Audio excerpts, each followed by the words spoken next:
The miscommunicated order saw Allied troops retreating. Tonga Airfield and Bukatima fell soon after, as the Japanese blitzed through the island. The British had 85,000 men, almost 3 times the 30,000 Japanese troops. The defenders had more ammunition and supplies too, but they had grossly underestimated their enemy. Sweeping through Pasir Panjang Bridge on 14th February, the Japanese then gave Singapore a first taste of their brutality. They stormed Alexandra Hospital, and with complete disregard for Red Cross brassards, bayoneted officers, medical staff, even patients.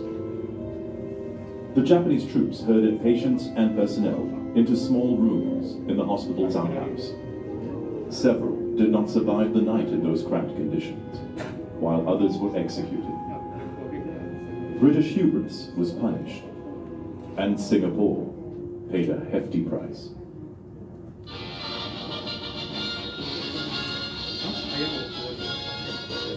The battle for Singapore began on the night of the 8th of February, when General Yamashita's invading Japanese forces bombarded the island's coastline and crossed the Johor Straits in boats. After 7 days of battle, Singapore is now in Japanese hands.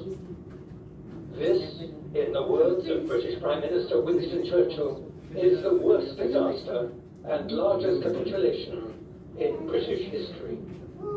Percival's final telegram was sent on 15th February, and its simplicity was stark. It read, owing to losses from enemy action, water, petrol, food, and ammunition practically finished, unable therefore to continue the fight any longer. The British capitulation was both shocking and humiliating. They had lost to an enemy deemed incompetent in battle, and given up what was billed as the Empire's greatest fortress in the East. Percival walked with drooping shoulders to the Ford factory at Bukatima, the image of a broken man. The white flag and Union Jack were as limp as the men who carried them into the forward boardroom. Yamashita kept Percival waiting for an hour, but once the steely-eyed Japanese general sat at the table, he made his intention clear. He demanded an immediate, unconditional surrender. Percival asked to delay a decision till the following morning, but the request was met by unflinching eyes. Yamashita flatly refused. Yes or no were only words he wanted to hear. With a meek yes, the Gibraltar of the East was now in Japanese hands. 16,000 British, 14,000 Australian, and 32,000 Indian soldiers would start a journey of pain and suffering in several POW camps, including Fort Silosa. And that journey started with a 36-hour march through the center of Singapore to captivity in Changi Prison. The Japanese renamed Singapore Shonanto, meaning light of the south. Its inhabitants were plunged into darkness.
And it was too horrible to speak of the best of the fighters or to you at that rock bottom.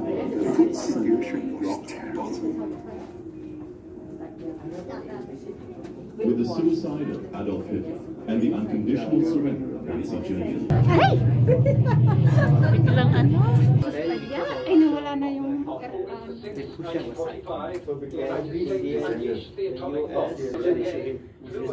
Refused to bow.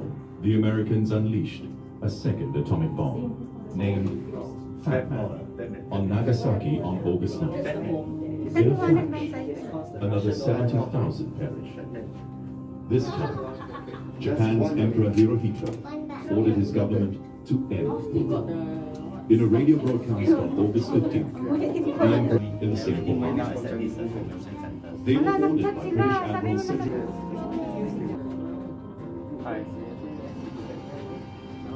So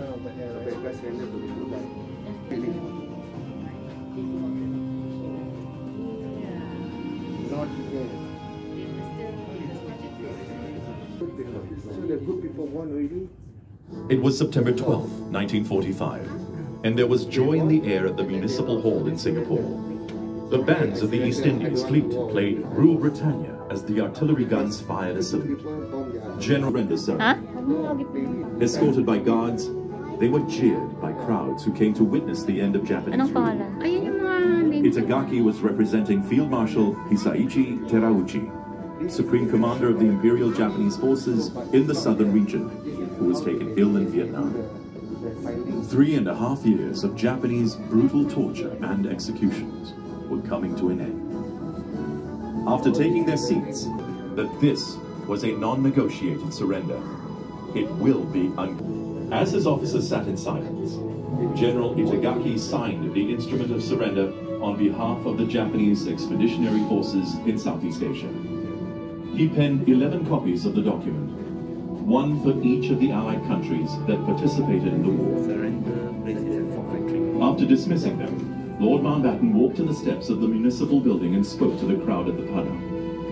Of all of you, he said, and Southeast Asia was in British hands again. The region and the world. Where would Singapore go from here?